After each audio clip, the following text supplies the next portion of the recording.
"Sorry, miss. This is for mission crew only."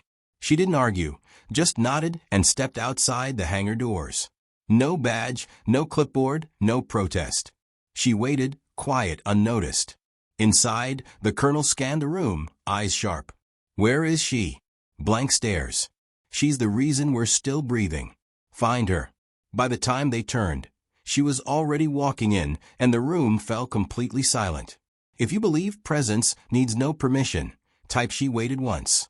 She arrived at Air Command 07 just before 600 when the morning mist still clung to the runway, and the first shift was shaking off sleep with bitter coffee, dark slacks, Navy windbreaker with no insignia, no visible rank or identification, just the kind of deliberate anonymity that marked someone who didn't need credentials to prove worth. She carried a small leather messenger bag worn at the edges in a single manila folder, unmarked, unassuming. The kind of document that could change the course of a mission or disappear into classified archives without trace.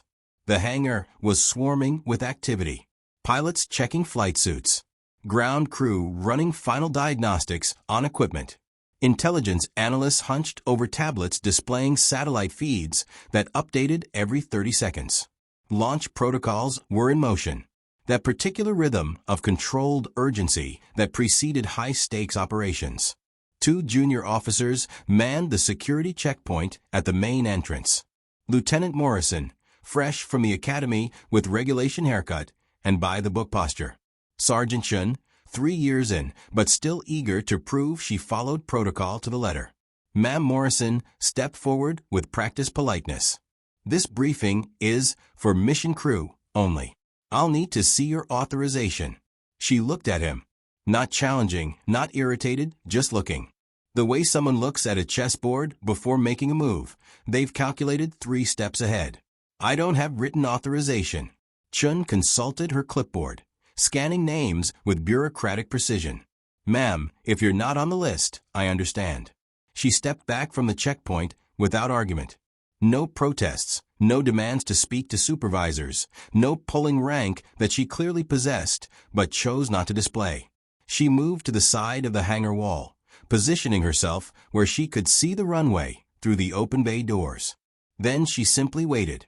No phone checking, no impatient pacing, no watch glancing or foot tapping, just stillness. The kind of patience that comes from understanding exactly where you fit in larger machinery, even when others don't see the mechanism. Inside, the briefing room hummed with pre-mission energy. Officers clustered around tactical displays, coffee mugs steaming beside keyboards, voices overlapping in the controlled chaos of coordinated planning. Flight leader Captain Rodriguez reviewed approach vectors. Intelligence Officer Major Patterson cross-referenced threat assessments. Ground Control Commander Williams synchronized communications protocols. No one noticed the absence because officially there was no absence to notice. Her name appeared on no roster. Her clearance existed in no database. Her reason for being there was known to exactly one person, and that person had not yet arrived. She remained outside as the hangar doors began their slow mechanical slide toward closure. Security protocols demanded sealed briefings for classified operations. Standard procedure, necessary precautions. Through the narrowing gap, she watched the organized preparation continue. Men and women who trained for years, equipped with technology that cost more than small nations' defense budgets, preparing to execute strategies that would be studied in war colleges for decades. All of it depended on intelligence she carried in her head. Morrison glanced through the closing doors at the woman still standing quietly outside. "Think we should ask someone about her?" Chun shrugged. If she belonged in there, she'd have papers. Protocol is protocol.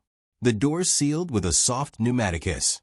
Inside, final checks proceeded. Outside, she waited. The morning sun climbed higher, burning off the mist and revealing the sprawling complexity of the air base. Runways extending toward horizons, control towers reaching toward sky, aircraft positioned with geometric precision. She watched it all with the appreciation of someone who understood every component's purpose, who had in fact helped design some of those purposes. Her file, her real file, was locked in a vault 3 levels below the Pentagon. Her authorities superseded half the people in that hangar. Her contributions to current operational doctrine were embedded so deeply in standard practice that most practitioners had forgotten their origin. But she waited outside, because sometimes the most powerful thing you can do is let other people discover they need you. Exactly 10 minutes into final briefing, the mission plan hit an unexpected wall. Colonel Sarah Martinez stood before a tactical display showing satellite feeds, flight paths, and threat assessments, all color-coded and synchronized in real time. 23 years of military service had taught her to read complex operational landscapes like poetry. But one crucial element remained stubbornly blank. Major Patterson, she addressed the intelligence officer. Where's the updated assessment on the intercept probability? We can't launch with that variable marked pending authorization. Patterson shifted uncomfortably, stylus hovering over his tablet. Ma'am, the analysis requires clearance we don't have.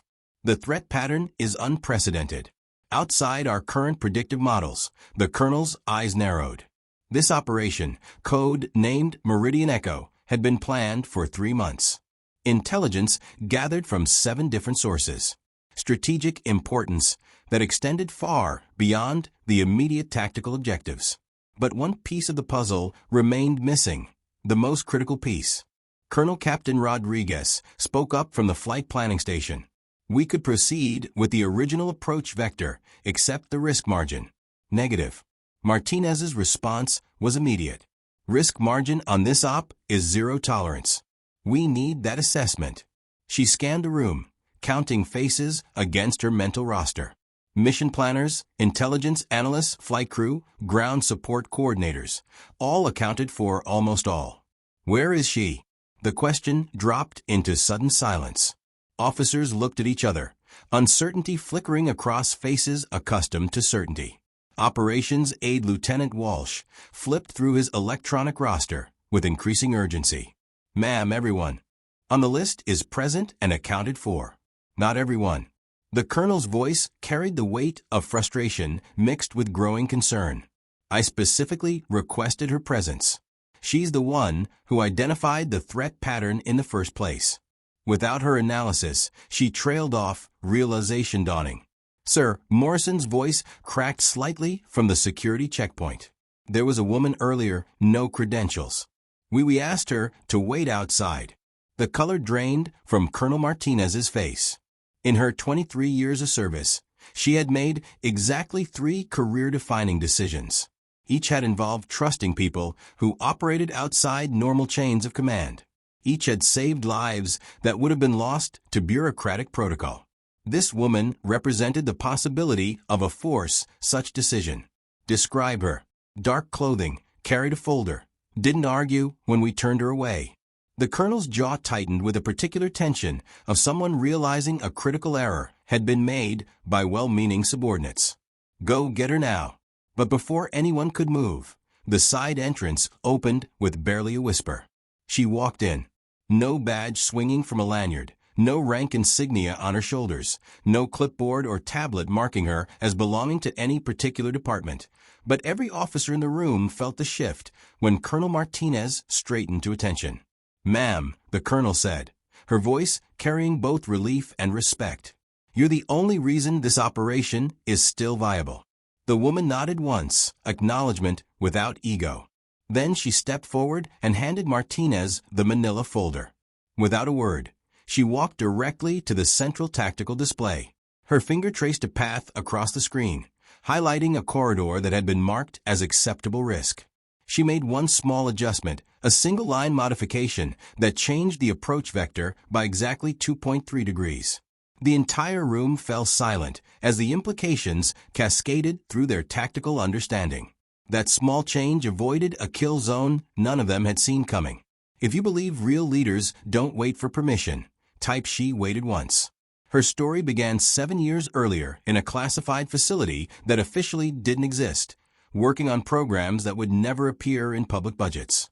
Task Force Phantom, a joint intelligence initiative designed to stay ahead of asymmetric threats that traditional military doctrine couldn't predict or counter.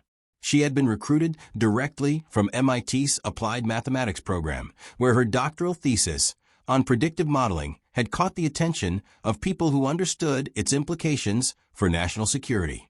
The work was elegant in its complexity, creating algorithms that could analyze enemy behavioral patterns and predict tactical responses before enemy commanders themselves knew what they were going to do. It was chess played at the speed of warfare, with stakes measured in lives rather than points. For 3 years, her mathematical models had provided the foundation for operational success rates that bordered on impossible. Mission after mission concluded with minimal casualties and maximum strategic gain, all because someone in a windowless room had calculated the perfect approach vectors. Her name never appeared on comnations. Her contributions were buried in classification levels so deep that most people with appropriate clearances had never heard of the project she made possible. She preferred it that way. Then came Black Site Vantage, a routine intelligence gathering operation in Eastern Europe that relied heavily on her predictive models. Everything calculated, everything planned, everything executed with mathematical precision until someone sold the mission parameters to the other side. 12 operatives walked into what should have been a controlled environment. Only 4 walked out. The betrayal came from within. Someone with access to her models had provided them to hostile intelligence services who used her own mathematical precision against American personnel. She attended the memorial service wearing civilian clothes, standing in the back row, watching families grieve losses that her equations had inadvertently enabled. That night, she submitted her resignation. No explanations, no demands for investigation, no attempts to clear her reputation or assign blame. She simply stepped away from the classified world and disappeared into academic anonymity. For 4 years, she taught advanced mathematics at a small college in Vermont, publishing papers on statistical theory that had no obvious military applications. Her students knew her as a brilliant but reserved professor who occasionally stared out windows with the expression of someone calculating equations too complex for casual observation. She thought she was finished with warfare. Then Colonel Martinez called. The threat pattern is unprecedented. The colonel had explained during a quiet conversation in a coffee shop near the college campus. Traditional analysis can't map it. We need someone who thinks in variables our enemies haven't learned to fake yet. She had listened without commitment, stirring sugar into coffee with the mechanical precision of someone buying time to think. I'm not that person anymore. Yes, you are. You're just that person with better understanding of the cost. The conversation lasted 47 minutes. She said yes to helping once with the understanding that her involvement would be minimal, temporary, and completely unofficial. No paperwork, no reinstatement, no return to the classified world that had used her gifts to create vulnerabilities. Just one consultation, one analysis, one solution to a problem that was costing sleep to people who needed to make impossible decisions with incomplete information. The folder she handed Colonel Martinez contained 17 pages of mathematical modeling that had taken her 3 weeks to complete. Not because the equations were particularly complex, but because she had checked and rechecked every calculation, remembering faces from a memorial service she couldn't forget.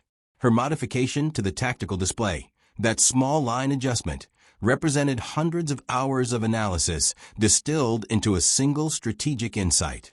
The intercept corridor they would have flown through was a mathematical trap, predictable enough that patient enemies could position assets with surgical precision. Her new approach vector introduced variables that made prediction impossible while maintaining mission effectiveness. She wasn't part of the crew. She was the reason the crew would make it home. If you believe expertise isn't about recognition type, she waited once. She left the hangar the same way she had entered, quietly, without ceremony, carrying the same worn messenger bag. Colonel Martinez didn't try to stop her, didn't offer formal thanks or discuss future collaboration. She simply said, "Thank you," with the weight of someone who understood exactly what had been given. The woman nodded once and walked back into the morning that was now bright with full sunshine. Mission Meridian Echo launched 43 minutes later. Every aircraft followed her modified approach vector. Every pilot returned safely.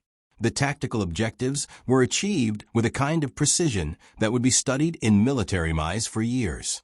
Her name appeared in none of the official reports, but her influence echoed through the base in ways that couldn't be documented or quantified.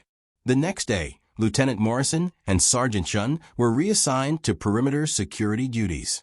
No formal reprimand, no explanation beyond administrative reassignment. Colonel Martinez added a single line to the security protocols. Unscheduled consultants may require accommodation outside standard procedures. Verify authority through command before denial of access. But the real change was subtler. A new understanding spread through Air Command 07's personnel, whispered in break rooms, discussed in quiet corners of the mess hall, passed between shifts like military folklore. There were people who worked outside visible hierarchies, whose contributions couldn't be measured by rank or recognition, whose presence indicated that normal rules had been suspended in favor of larger necessities. On hangar doors across the base, maintenance crews found small printed notices that hadn't been there the previous day. Authorization review, check official manifest, then check for exceptions to official manifest. No one knew who had placed them there. No one asked questions about removing them. A month later, a similar situation occurred at Air Command 12. A woman with no visible credentials requesting access to a classified briefing. The duty officer, who had heard stories from personnel rotated from other bases, made 2 phone calls before making any decisions. The woman was escorted directly to the colonel's office. The mission succeeded with 0 casualties. Within 6 months, informal protocols existed at installations across 3 continents, not written in any manual, not taught in any training program, just understood. Some people carried authority that couldn't be printed on identification cards. Some expertise was too valuable to be constrained by bureaucratic procedures. Some names weren't in databases because they had written the first versions of the systems those databases were designed to protect. Colonel Martinez kept the manila folder in her personal safe, though she never opened it again. The contents were memorized. The mathematics were sound. The strategic insight was permanent. But the folder itself represented something larger than tactical intelligence. It was proof that the most crucial elements of national security often operated in spaces between official recognition and absolute necessity. In margins where the real work of protecting people happened quietly, efficiently, and without expectation of acknowledgment. If you believe authority isn't about who's loudest, subscribe to the Ordinary Heroes. Stories.